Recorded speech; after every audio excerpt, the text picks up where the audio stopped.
Welcome to the 707, a weekly half-hour program produced by KRCB, a service of NorCal Public Media. The 707 features voices and stories from your community, stories about arts education, and stories that show how we are connected to each other. I'm your host, Michelle Marques, and it's no secret that cinemas around the world took a huge hit during the pandemic. If movie theaters were going to die, they would have stayed shut. And that was what we knew. That was maybe the only truth we knew coming out of COVID, and the rest was a little bit like looking in a crystal ball.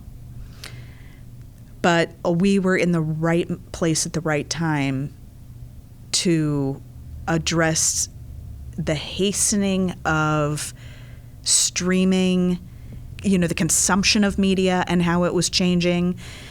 But again, knowing if movie theaters were done, they would have stayed done.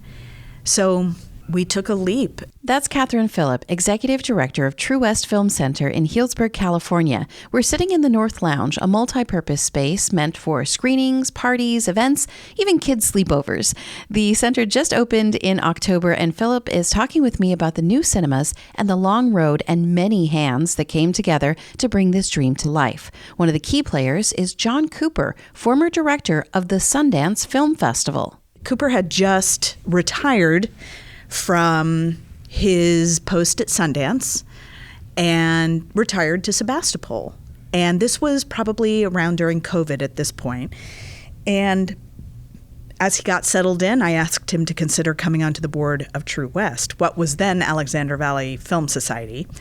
And he did. So he was introduced to True West through the board, and he served for probably a year and a half or 2 years, long enough to be part of the group that voted the project, the film center forward and the building of the cinemas. And then we had an opportunity to create a full-time artistic director role in February of this year, of 2025. And I convinced him to come out of retirement.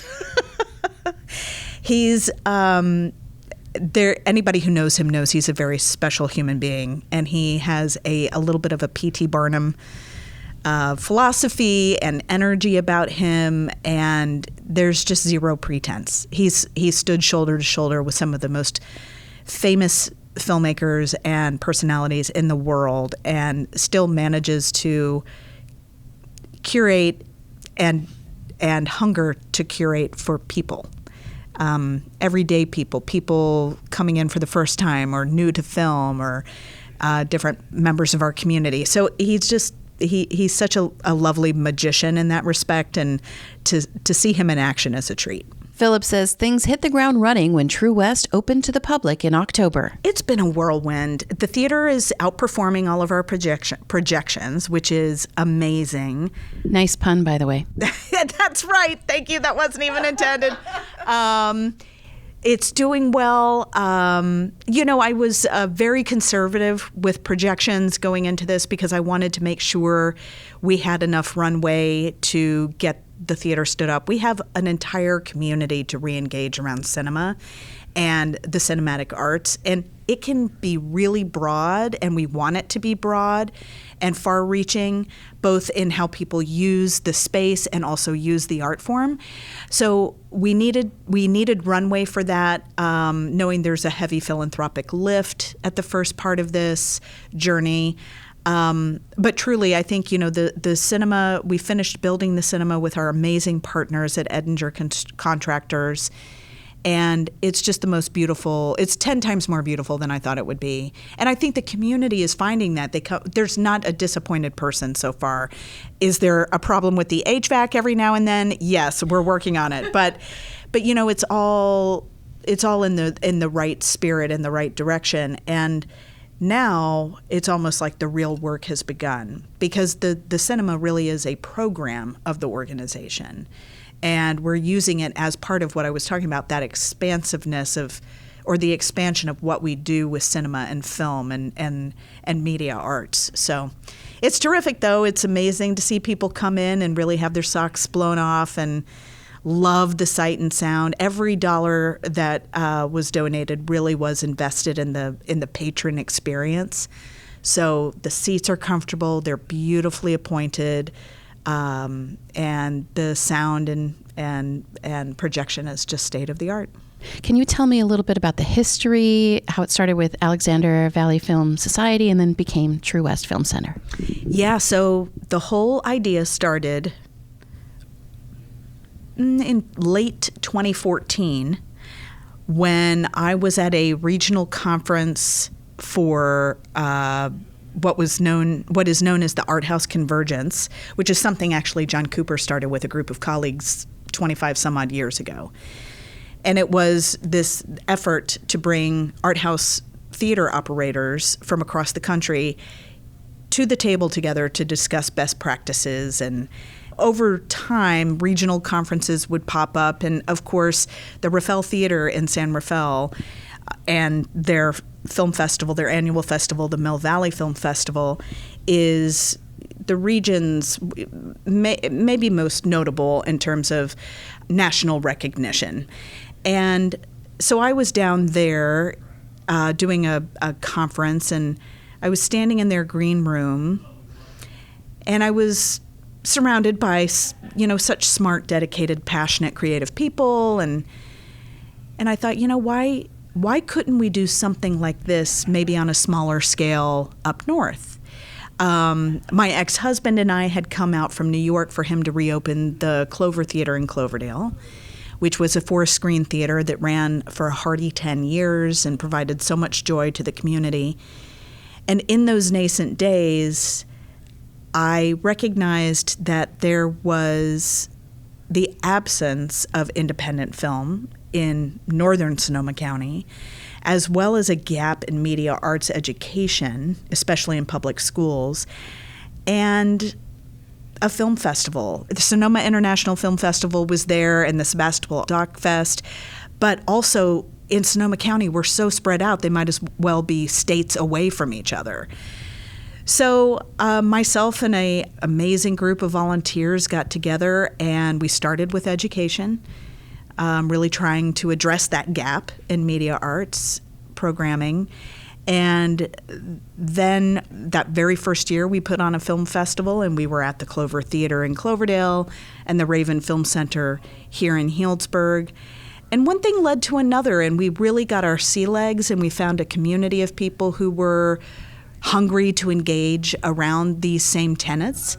And so we just started building a community around it, and our educational work became about media literacy, front and center as the world around us was changing and evolving.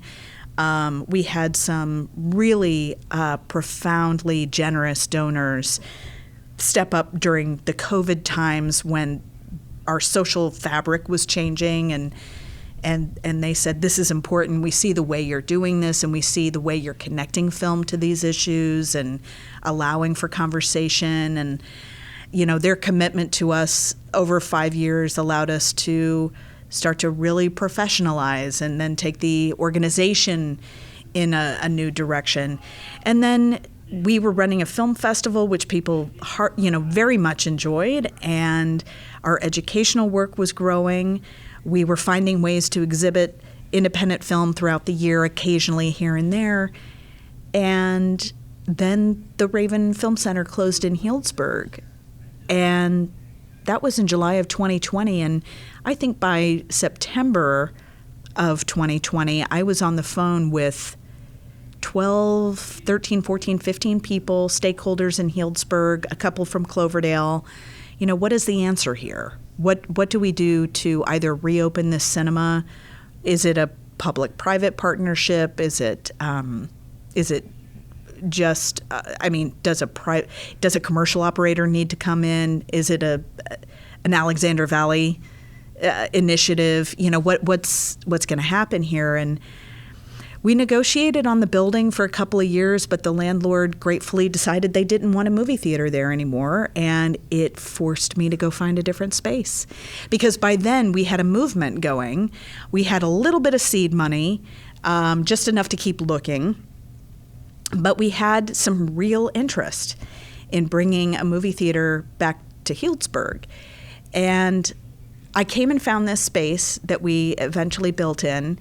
And what really set it apart was the better location, right off of the plaza, a much more manageable footprint, only 3,600 square feet as opposed to 12,000 square feet in what is, also it's more of a mall. It's a mall there of stores, and this is kind of centered around, where we are now is centered around a courtyard with other retailers and office space. And then that was what was sealed the deal, is when we decided to lease this space, we took the second floor and it became more than a movie theater. It was suddenly a center for film. And our educational work finally had a home base.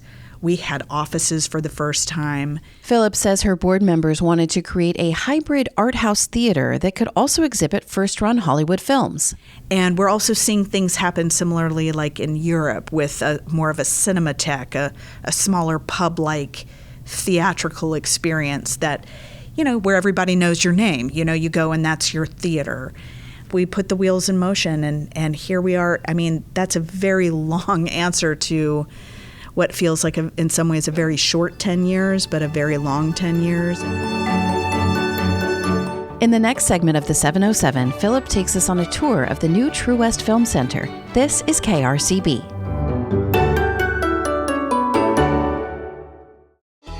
KRCB is Sonoma County's NPR station. Wondering what makes us stand out? It's simple: our unwavering commitment to this community. Morning Music, hosted by Brian Griffith, sets the perfect tone for your day. Brian here with you on Sonoma County's NPR station. As the sun climbs high, join Doug Jane for Midday Music. Doug Jane with you. Thanks for tuning in. It's the soundtrack of Sonoma County. Then, stay informed with All Things Considered, featuring insightful reporting from the KRCB newsroom, ensuring you're always in the loop. For Manzana, the company that helped keep Sebastopol's famous Gravenstein apple alive, their 103rd year in business will be their last. Your home for the best in local news and music. Because when the community sings, we're here to listen. Your radio, your stories, your station. KRCB 104.9, Sonoma County's NPR station.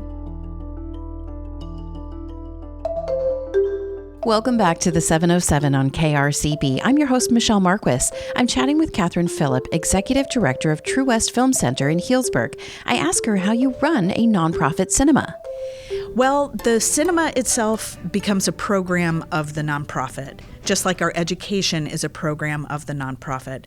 So as I mentioned at the top of the interview, I'm thrilled that the cinema is performing as well as it is, because ideally the cinema will then become self-sustaining and successful enough to start to help fund the other programs of the nonprofit.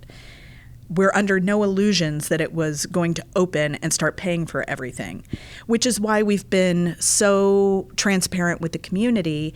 The money, only a portion of that is about building the cinema. It is about sustaining the operation and sustaining the organization to fill the cinema and to break down those barriers and to increase the access in our community so that it is like a full, arm in arm, really walking with our community through this process to not only build a beautiful building, but then to make sure it's full of the right things.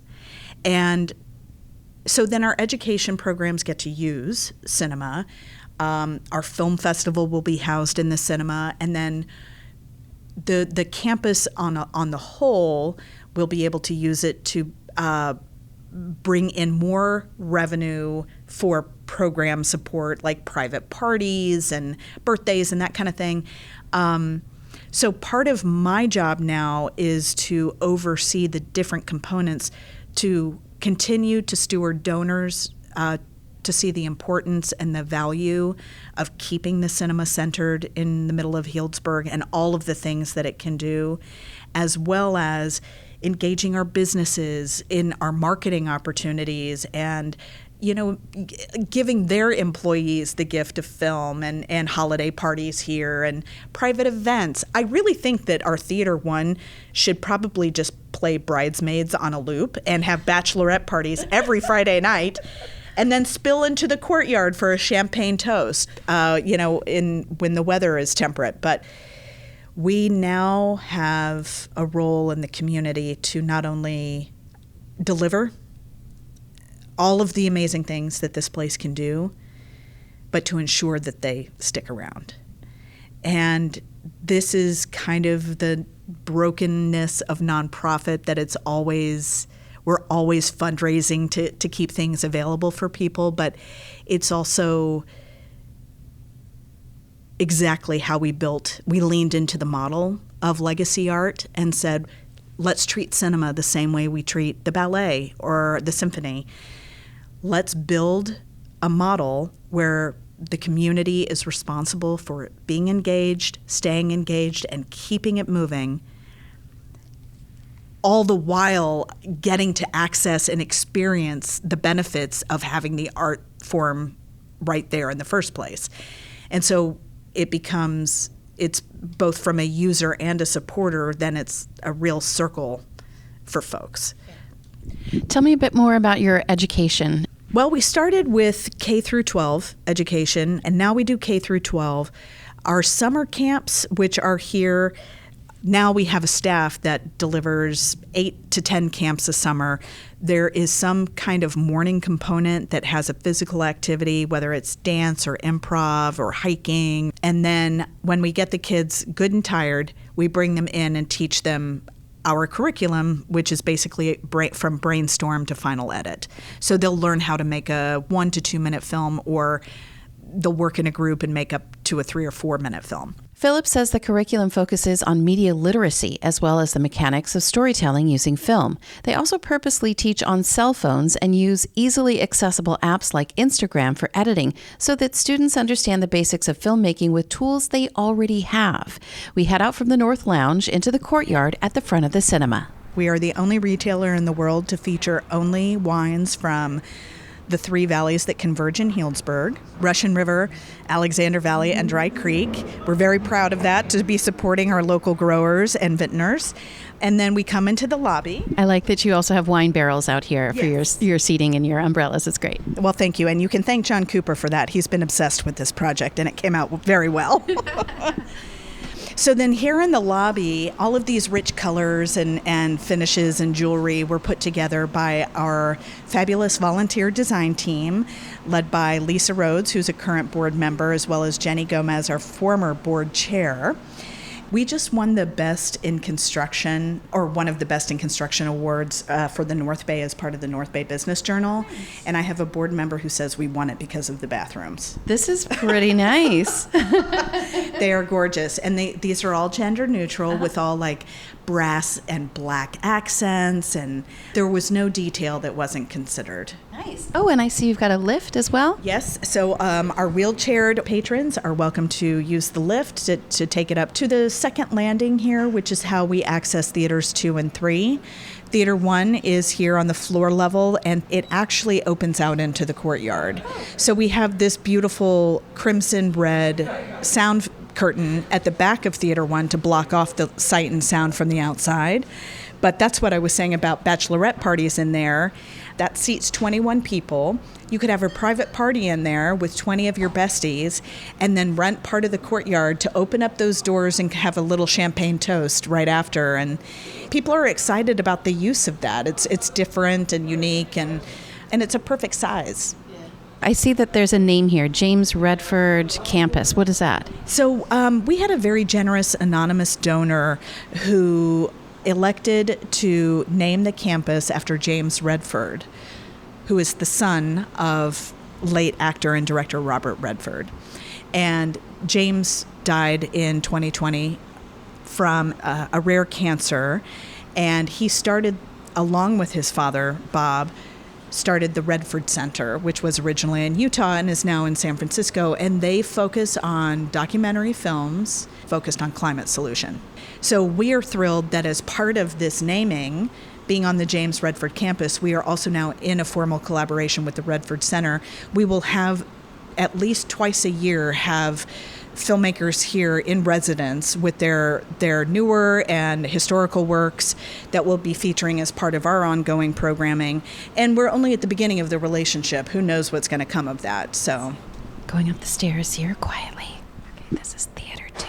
We're going to sneak into the back of Theater 2. Look at you, you're taking me out of the The trailers were playing. Trailers were okay.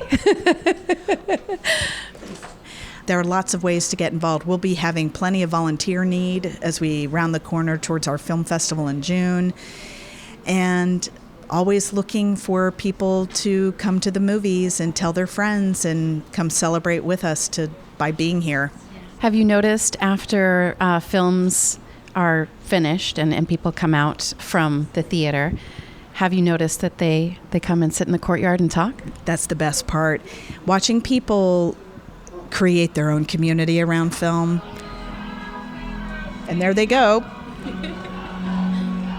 You asked me earlier about how we're doing that, and so much of how we did that was by just committing to building the building and giving people a place to go again. Some nights I'm walking out late. I've been putting the financials to bed, or emailing with donors, or cleaning up this or that. I'll see a couple together huddled around one of the barrels with a bottle of wine, tickets in hand, ready to go in, and I just think, well, that worked. I hope that happens a million more times. Learn more at truewestfilmcenter.org. I'm your host and producer of this program, Michelle Marques. This show is a service of NorCal Public Media. Our president and CEO is Darren Lachelle.